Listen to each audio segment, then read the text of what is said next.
By the end of 1944, the people of Germany were dying, their cities on fire, their armed forces surrounded, outnumbered, retreating on every front.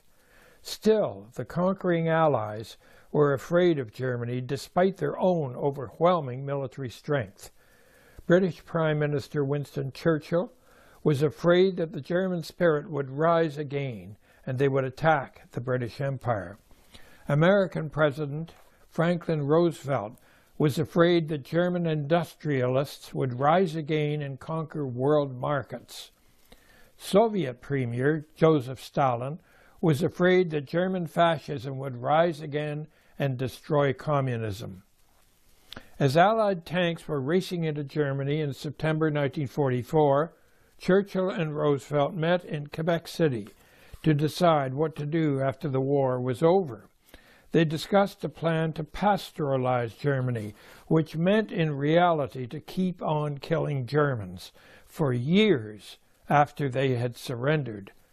Pastoralize was a new word in Goodspeak, the language which controls people by deceiving them. Pastoralization meant that even after Germany surrendered, there would be no peace.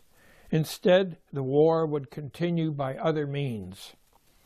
Like the war itself, the post-war treatment was carefully planned. First, Allied planes swept over the battlefields, dropping a powerful drug called hope onto the German soldiers.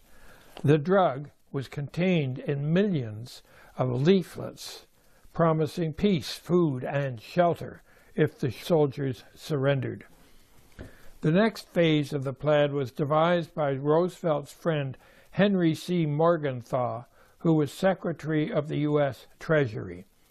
In their meeting at Quebec, President Roosevelt approved the Morgenthau plan to pastoralize Germany, but Winston Churchill said it was unnatural, unchristian, and unnecessary. Then Morgenthau persuaded Roosevelt to offer Churchill an enormous bribe of $6 billion to approve the plan. Churchill and Roosevelt secretly approved it in September 1944. Within a few weeks, the press discovered that the Morgenthau plan would starve Germans to death after the war. This enraged the people of North America and Britain, who wanted peace, not vengeance. In the United States, Thomas Dewey, a senior Republican, said, "This is like adding 10 fresh divisions to the German army." German propaganda minister Joseph Goebbels ordered every civilian to turn his house into a fortress. Roosevelt hastily covered up the Morgenthau plan under another Goodspeak term, Joint Chiefs of Staff Order 1067, or simply JCS 1067. Under this title, the Morgenthau plan to pastoralize Germany was being implemented even before the German surrender in May 1945. The Allies said in a press conference in March 1945 that their many millions of German prisoners would be protected by the International Red Cross under the Geneva Convention. Now, no more killing, no more casualties. But the Americans prevented the Red Cross from visiting the starving prisoners. Trying to give this treatment legal justification in March 1945, General Eisenhower, Allied commander in Western Europe, asked his commander in Washington, General George Marshall, to invent a new category called Disarmed Enemy Forces, DEF. This was more Goodspeak, meaning that many German soldiers lost their precious right to visits from the Red Cross camp inspectors under the Geneva Convention. When that right was abolished, Eisenhower could hide the deadly conditions in the U.S. Army prison camps. The prisoners were routinely deprived of shelter, medical aid, and food. Some did not even receive water for days. Once they were designated disarmed enemy forces, DEF, instead of prisoners of war, they were entitled to nothing. Joachim Buff, as a young lieutenant, was a prisoner first in Budrich, then in Rheinberg.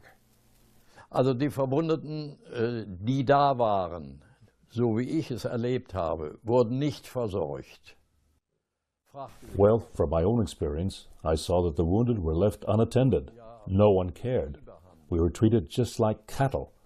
There was no camp, just the Rhine meadows, which later turned into a swampy morass. There were no tents or shelter of any kind, and they had robbed us of everything.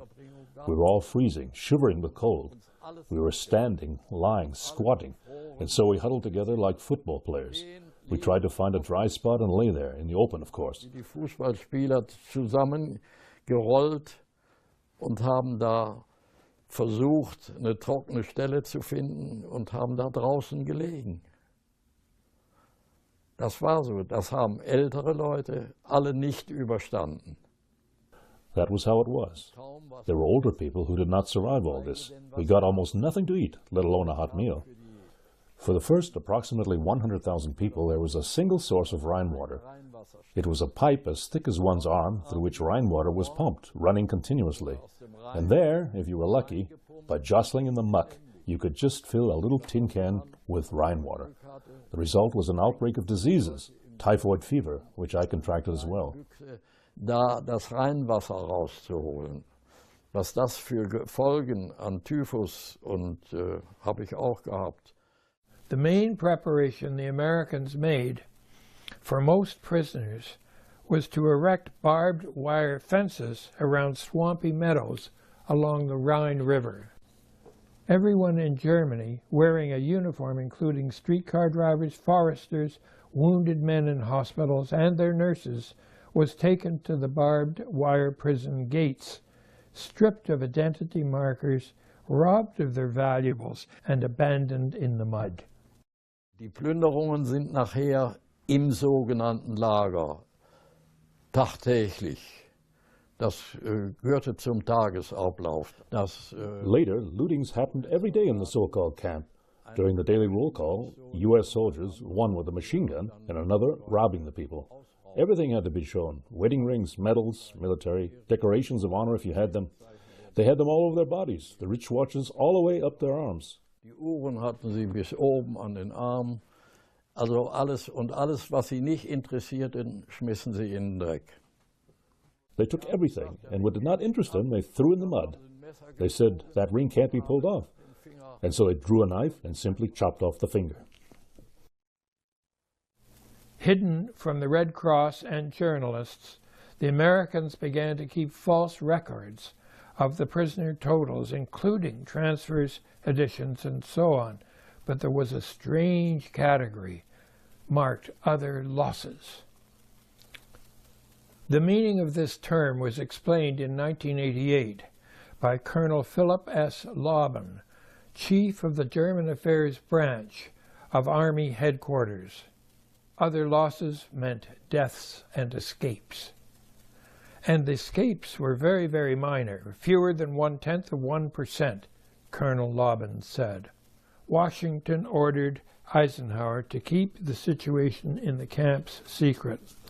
The message to him read, Germans are responsible for feeding and maintaining disarmed enemy troops. There should be no public declaration regarding status, German armed forces, or disarmed troops. But the prisoners themselves were well aware of their status as they stood in the open fields in the mud. Als wir also aus den Wagen runtergetrieben wurden, wurden wir auf diese Wiesen in ein... So when we were shoved off the boxcars, we were driven into the meadows in a big pack. And at the very beginning we were told over the loudspeaker, you are not regular prisoners of war. You are disarmed enemies, and therefore do not fall under the Geneva Convention. entwaffnete Feinde und fällt deswegen nicht unter die Genfer Vereinbarung. And we were also told, to make things perfectly clear on Eisenhower's order in English and in German, that they had not come to free us from National Socialism, but to eliminate Germany once and for all. Uns vom Nationalsozialismus zu befreien, sondern wir sind gekommen, um Deutschland endgültig auszuschalten. At first, Eisenhower had been told to feed his prisoners from small captured German stocks, not from the abundant American supplies. But a few weeks afterwards, on May 8th, Eisenhower, as military governor of Western Germany, sent out this contradictory message to all German citizens through their local governments. Under no circumstances may food supplies be assembled among the inhabitants in order to bring them to the German prisoners of war. Those who violate this command and nevertheless try to circumvent this blockade place themselves in danger of being shot. Not knowing this order, 16-year-old Irene Baltz learned of the terrible need in the camp near her home in Heilbronn and took her aunt's basket full of food collected from local farmers to the camp. So we said, oh, that will be wonderful. Now those guys have at least something to eat and they can share it with others. So we went up there and we seen a American soldier which guarded, you know, there are many of them, but he was there where we came, and we asked him if he would give that to the prisoners, and he said, oh, sure. So he went and then he opened the door and we followed him, and we seen how he walked in, and he put it on one of those holes very close by, and so all of a sudden you seen 2, 3, 4 guys crawling out, and so soon he got close to the basket, he took a canister of gas, thrown it in, put a match into it, and everything went up in flames. And naturally, my girlfriend and I, we stood there and cried like 2 little kids.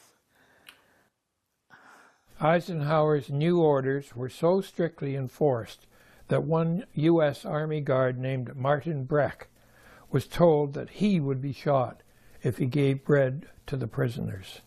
I was a guard at a U.S. Army prison camp, and I was warned not to speak about what I experienced or I'd be in trouble. Why do you think people warned you not to speak out?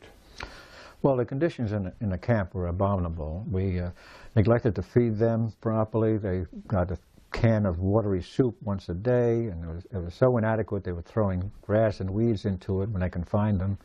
They were starving.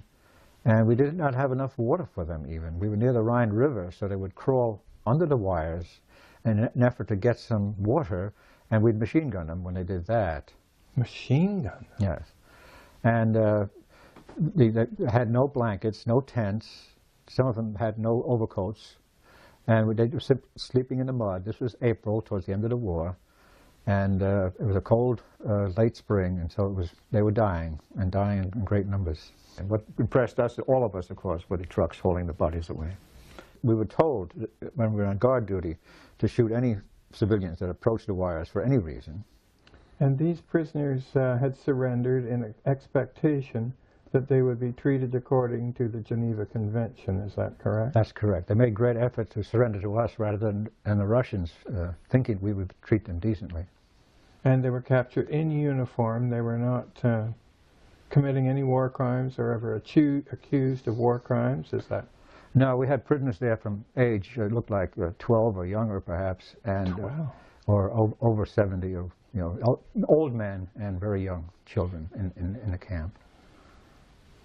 And this camp consisted just of a field and barbed wire and dying prisoners? That's right, yes. How did you feel about this? Well, I was 18, and this was a very outrageous experience to me. I was shocked, and some of the other prison guards were shocked too. Some of them were very blasé about this. Did you all go together and make a protest or anything like that? No, I made individual protests to my immediate superiors. And a friend of mine was on KP, kitchen duty, And he would give me K rations, so I would throw them over the wires. And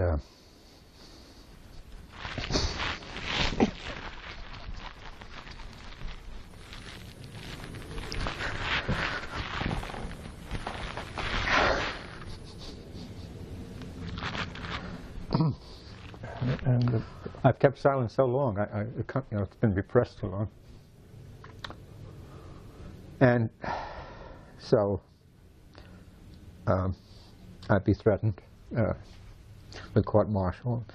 And finally, when I kept doing this, one officer in exasperation threatened to shoot me. But of course, this probably was hyperbole, but it seemed to be a very strict order that they were following.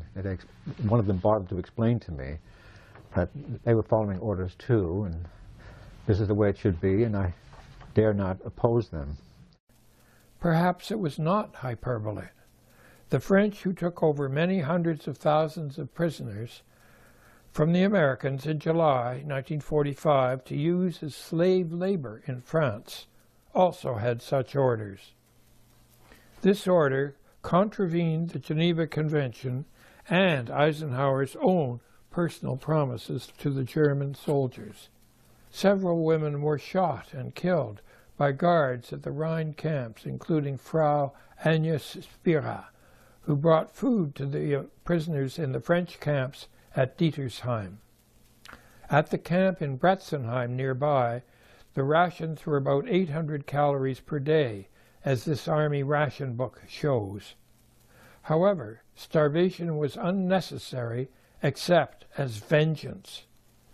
Across the Nahe River in Bad Kreuznach, Walter Eberhardt, a teenage civilian, arrested from his home, was in another huge camp.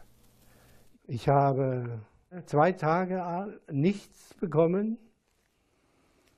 Am 3. Tag 3 rohe Kartoffeln.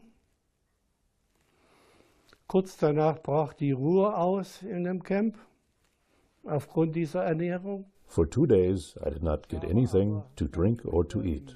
On the 3rd day, 3 raw potatoes. Shortly afterwards, dysentery broke out in the camp on account of this diet.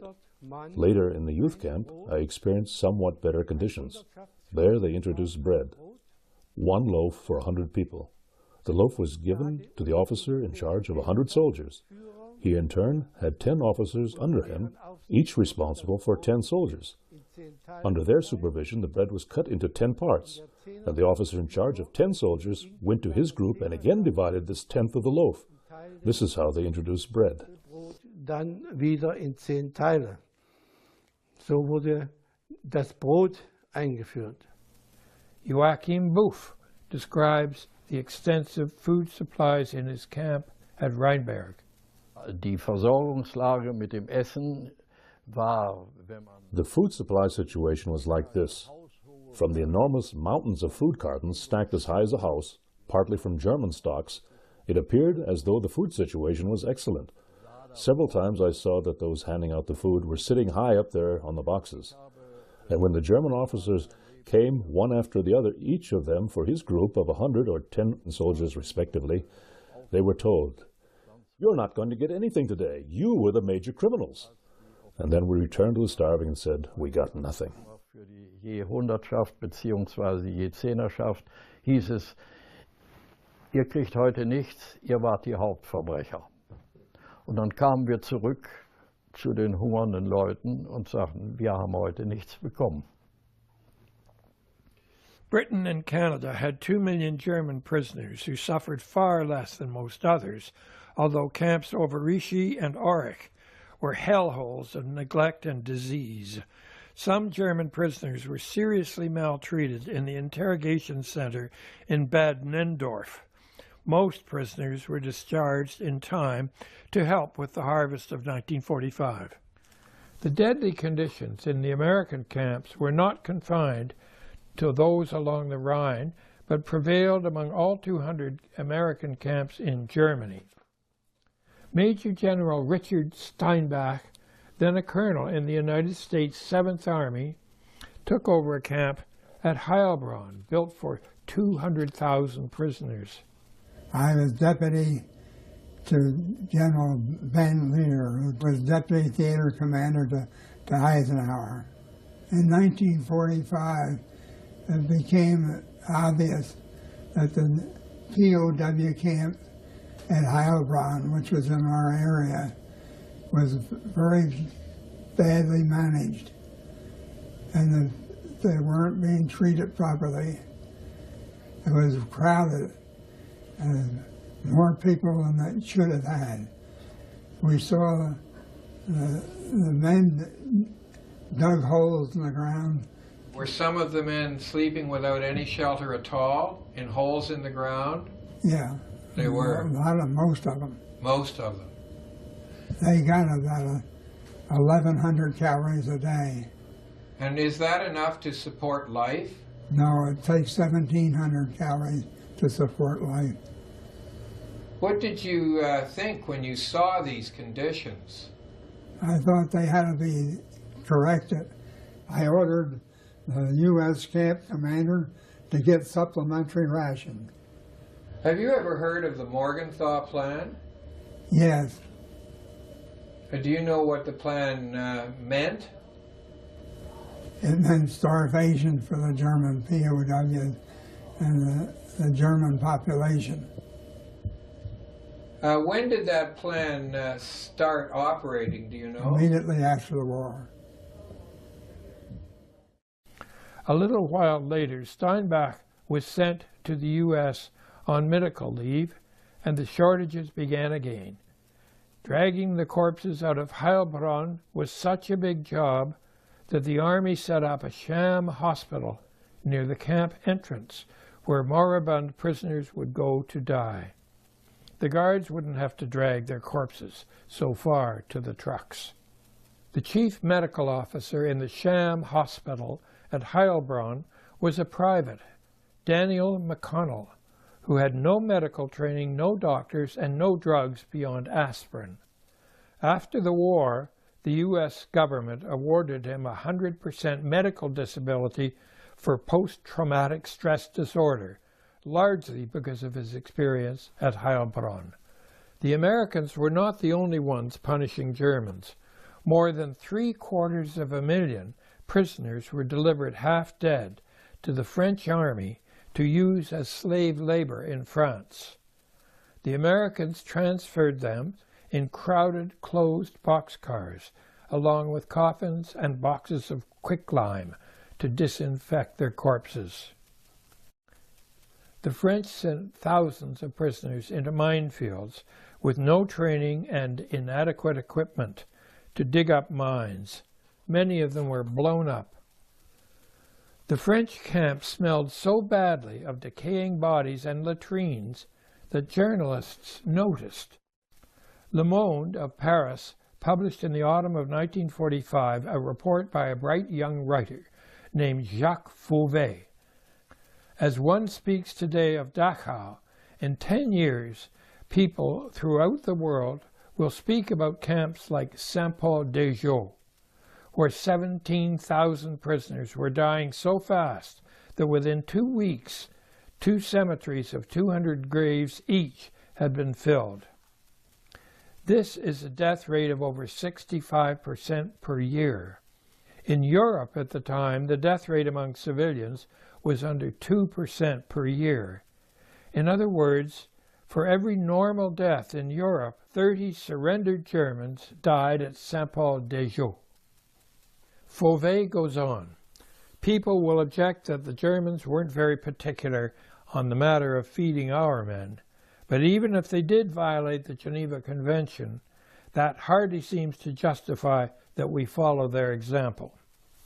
Representative Jean-Pierre Pradevant of the International Committee of the Red Cross visited the French camp at Torrey-les-Pins in late September 1945, took photographs of the starving prisoners there, and wrote a report in which he said that the 200,000 prisoners in their present condition would not survive the coming winter.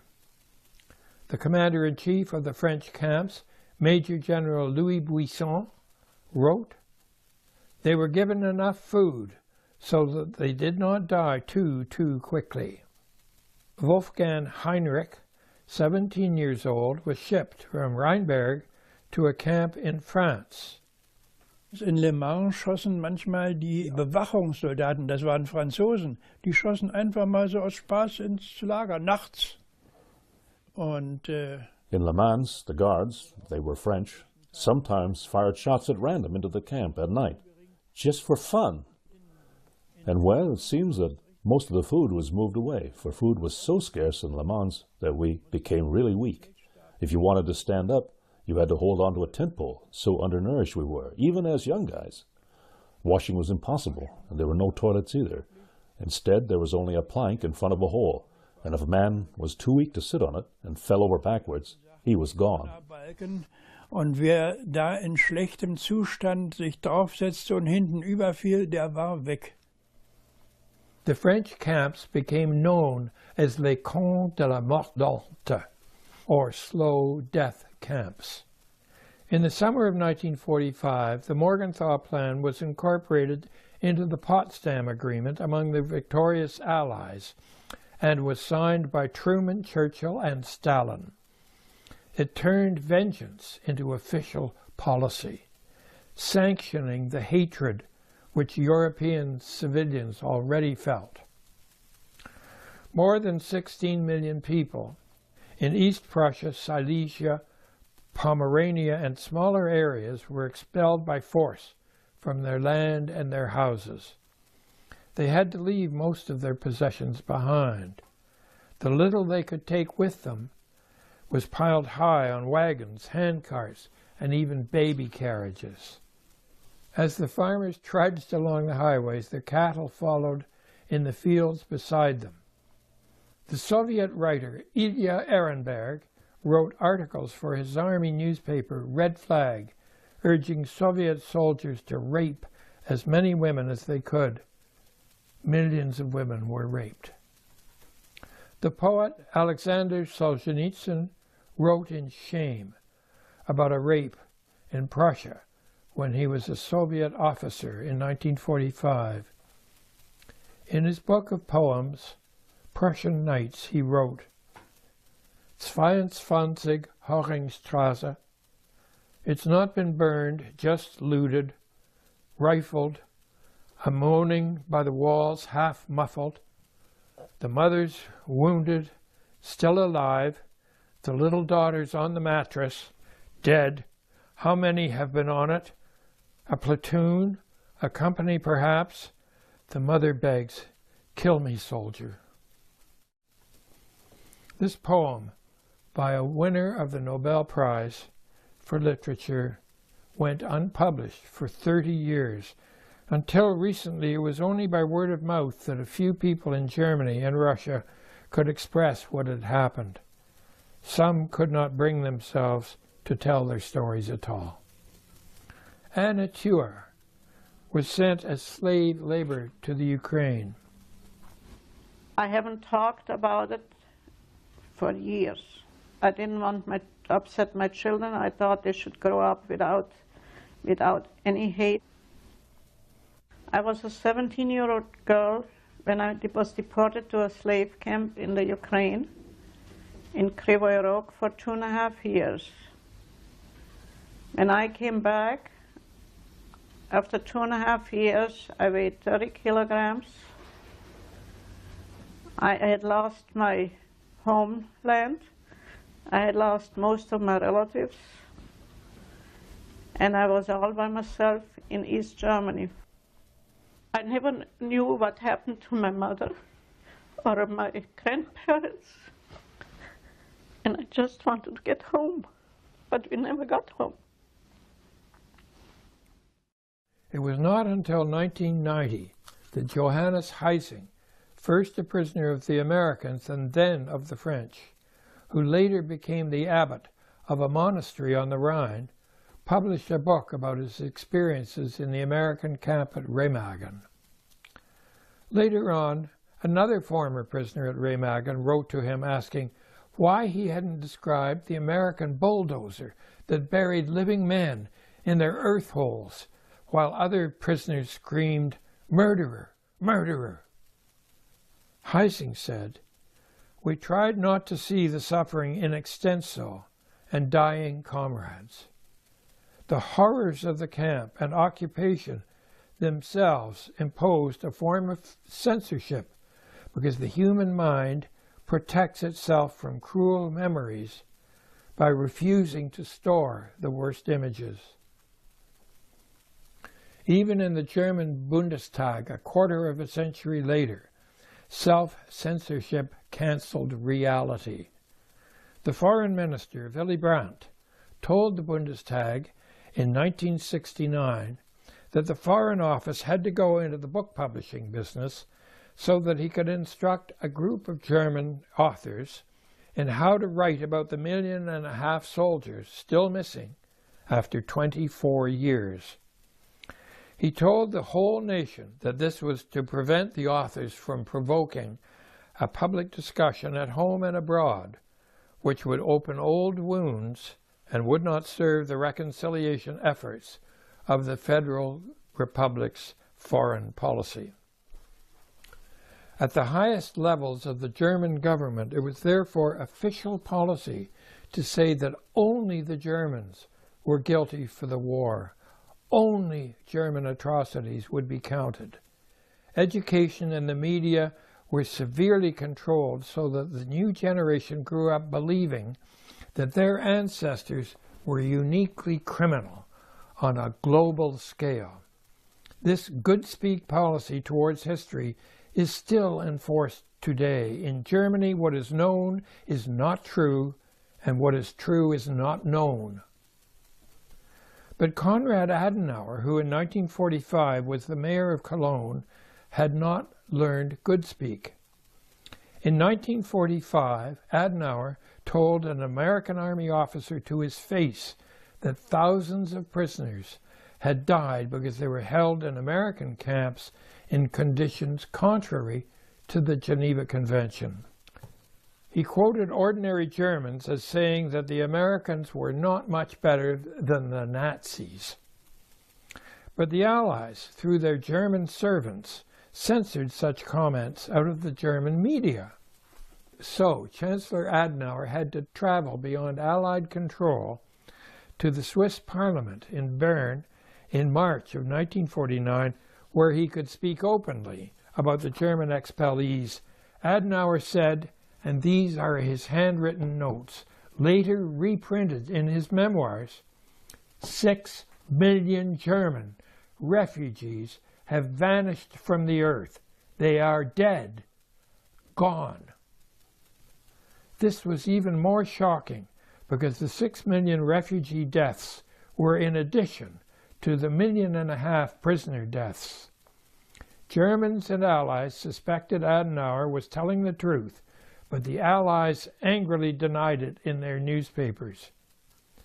A few concerned people in the Allies' homelands spoke out with Adenauer. In 1946, the British writer and publisher Victor Gollancz made a widely publicized visit to the British zone, where he observed children starving in the rubble, which had been Dusseldorf and Hamburg. In his books, Gollancz severely criticized the Allies and demanded food and shelter for the starving and homeless. The Canadian writer and broadcaster Robert Greer Allen reads from his report from Berlin in 1945, where he saw refugees in the Stettiner station. People sitting on bundles of clothes, crouched by handcarts and little wagons, but they were all exhausted, starved, and miserable. You'd see a child sitting on a roll of blankets, a girl of perhaps 4 or 5, and her eyes would be only half open, and her head will loll occasionally, and her eyes blink slowly, as though she were only half alive. In the United States Senate, American Senators William Langer and Kenneth Wherry protested vigorously against the situation in Germany, but they were ignored by the principal American media. So they went to see President Truman to persuade him to appoint Herbert Hoover to lead a famine relief campaign. Hoover had led a very successful food campaign after World War I, so he was able to start immediately a campaign for worldwide food relief. In 1945-46, Germany was excluded from all relief under the Morgenthau Plan embedded in JCS 1067. But Hoover and the Canadians soon extended the aid to the former enemy. The Canadian government under Prime Minister Mackenzie King committed so much food to the worldwide program that the government had to keep rationing Canadians' food until 1948. Canadian cabinet official Mitchell Sharp said, when asked why the government did this, "Why, it's what we do." In other words, he was saying, this is what people do. They always help each other unless they're prevented by force majeure, such as war. This enormous relief campaign was carried out by the American and Canadian people with some help from Argentina and Australia. Hoover Speisung, or Hoover food, served to children in schools, is remembered by many Germans still alive today. One child sent thanks to Herbert Hoover with this map, showing the route the food took by train and ship over the Atlantic to a school in Hamburg.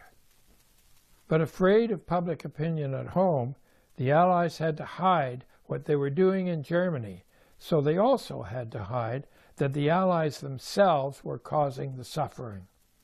Therefore, the tremendous efforts of the food campaign went mainly unrecorded for 50 years, while writers and filmmakers in the West published thousands of films and books on their favorite theme, Germans as savage killers rampaging throughout the world, and they are still saying that.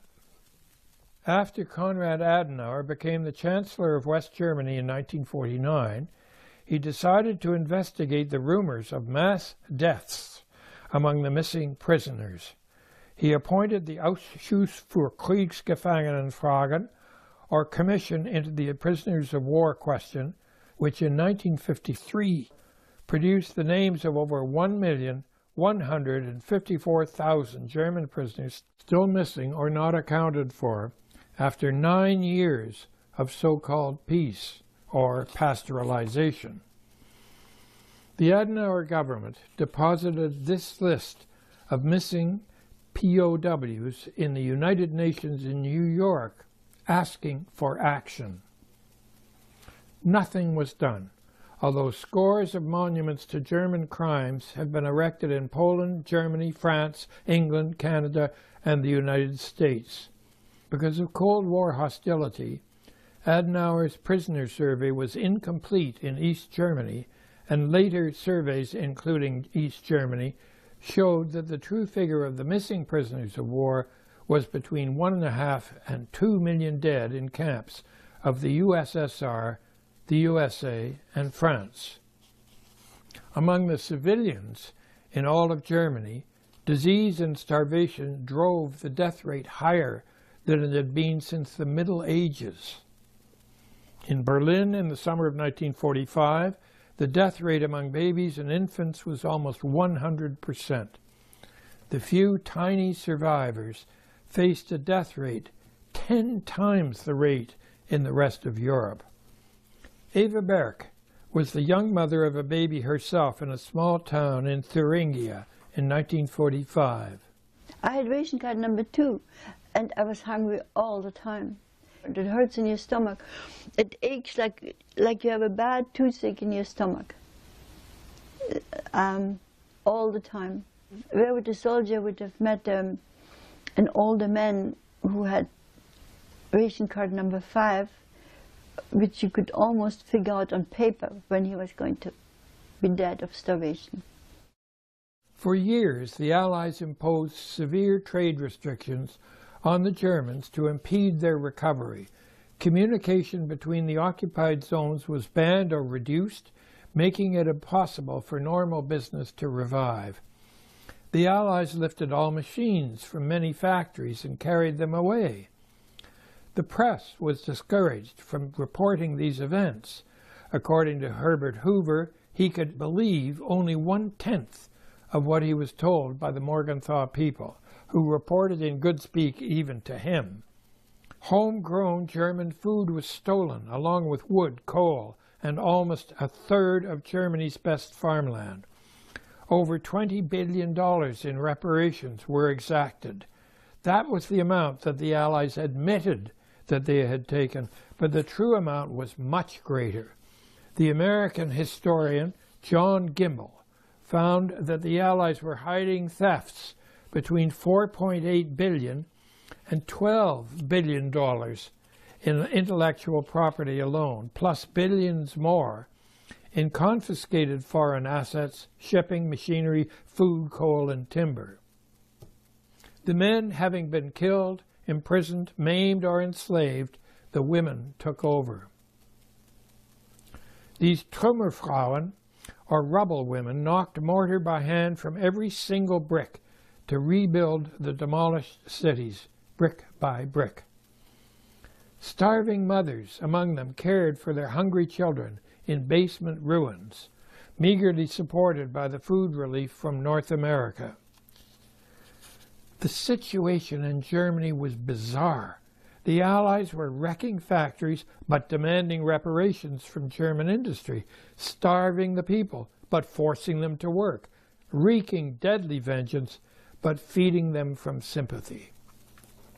The more that the Holy Alliance covered up their crimes with good speak, the more they relied on good speak. The more they relied on it, the more they believed it themselves, until they literally did not know what they were saying. At a high-level meeting with the Russians in 1947, during the worst German starvation, U.S.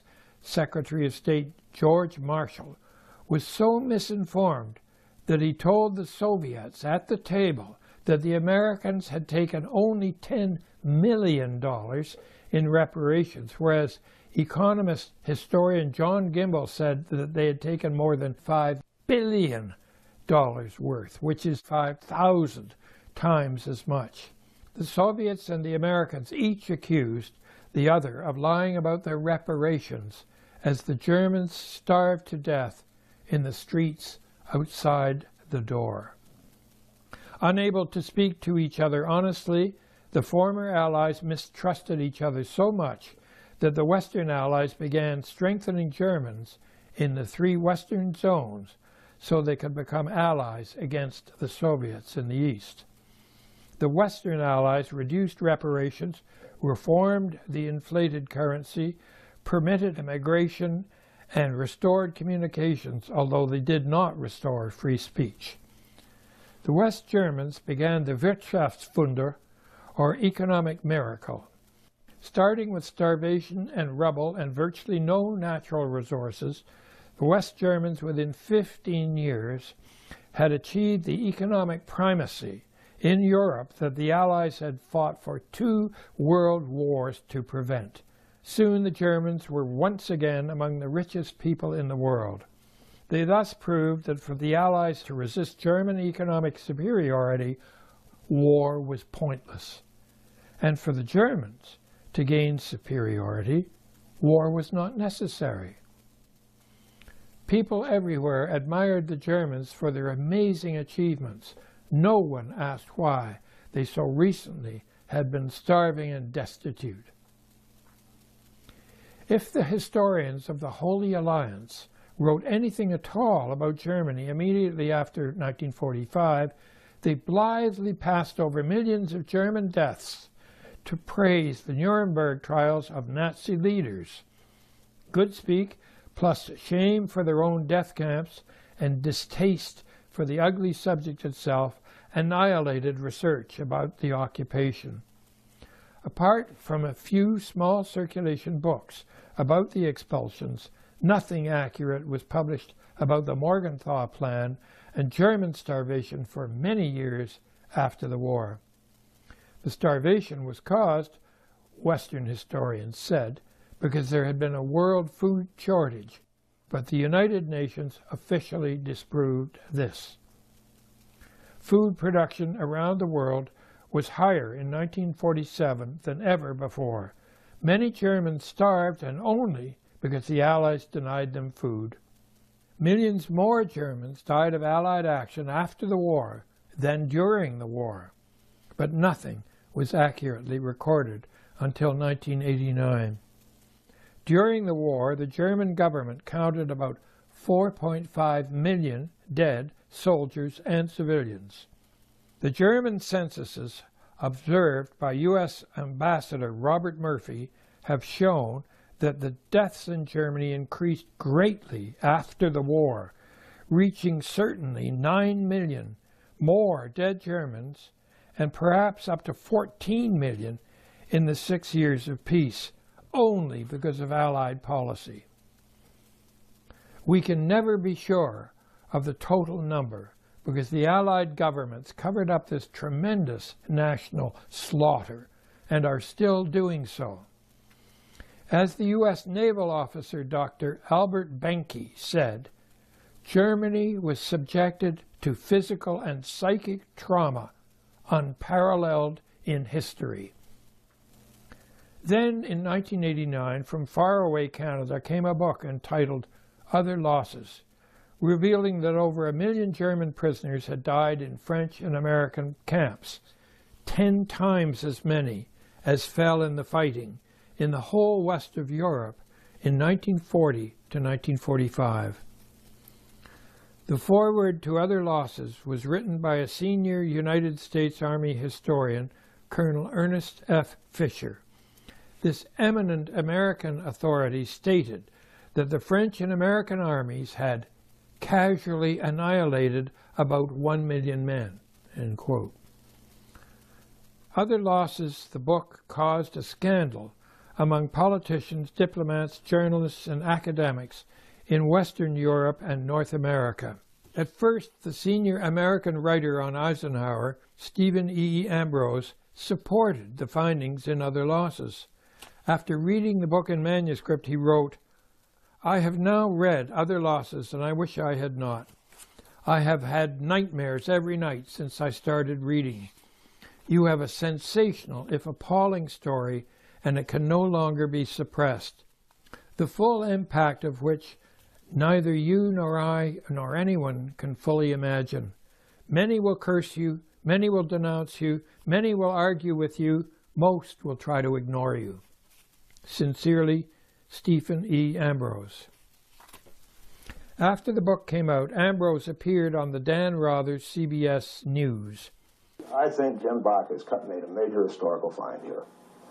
It is, to me as an American historian, I'm ashamed. There was sadism, brutality, there was denial of medical supplies that were available, denial of water in some cases. When they were right on the banks of the Rhine, men died of dehydration. Now throughout the Allied countries, remarkable scenes occurred.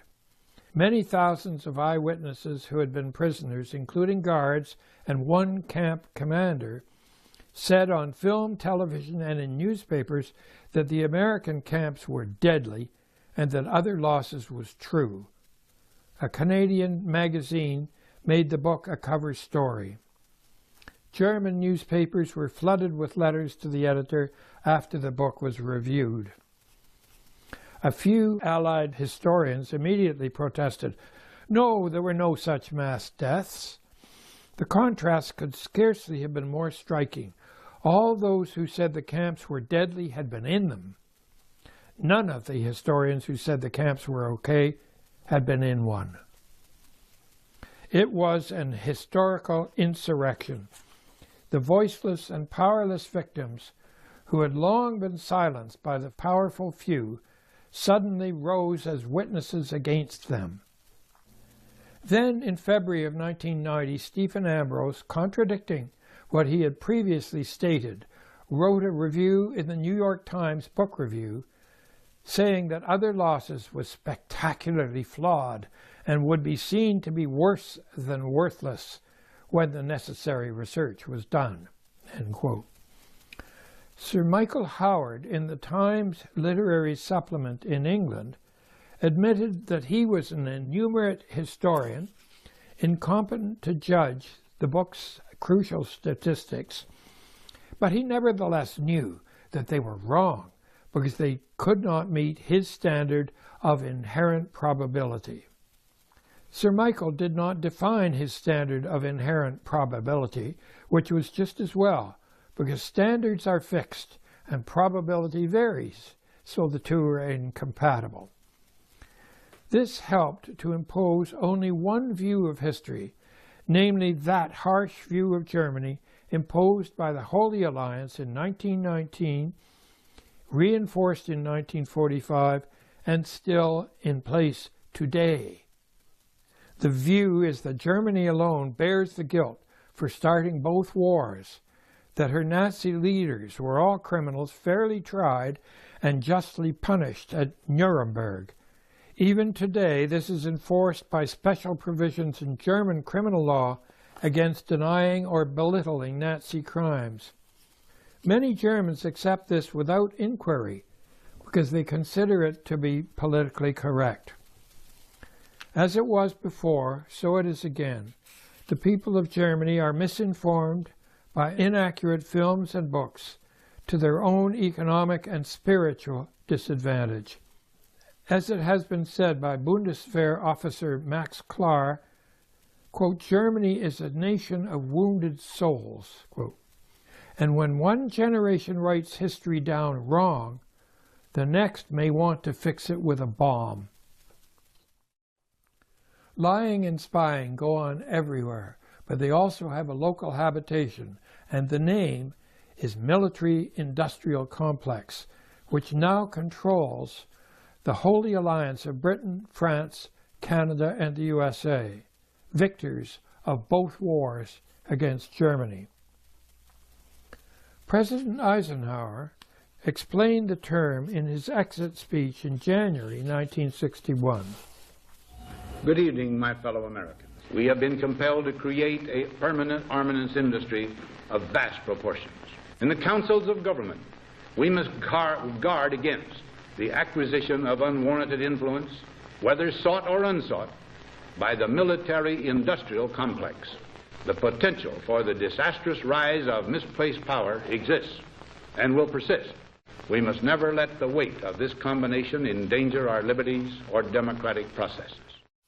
The military-industrial leaders have taken over the minds of hundreds of millions of people around the world, word by word, mind by mind, tax by tax, war by war, debt by debt, through the Cold War and all the other post-war wars of the Holy Alliance. The complex has become seamless with us, has identified with us, militarized us, bit, by byte, by megabyte.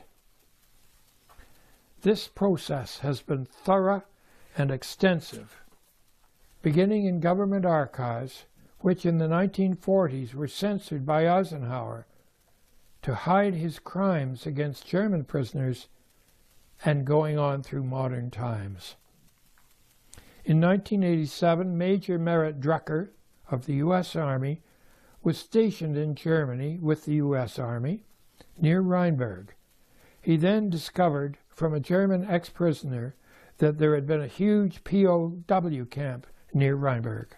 We were never told anything about this phase of U.S. history. Most of the education that we had about the Second World War or the fate of the German people just kind of skipped over this. I'll be very honest with you, it's a disgraceful period in unfortunately, our Army history and our U.S. government history. But in the Rhine Meadow camps, it's almost an unrelieved story of human misery and suffering. Unfortunately, as I understand it, the situation in Germany is such that any effort to open up the subject of the Rhine Meadow camps, to conduct ceremonies, or to locate the graves is considered almost far right-wing. It's extremely difficult for German political leaders, elected or appointed officials, to delve into this subject without being immediately accused of being neo-Nazi or sympathizing to the far right. The subject is a forbidden subject for the most part in Germany.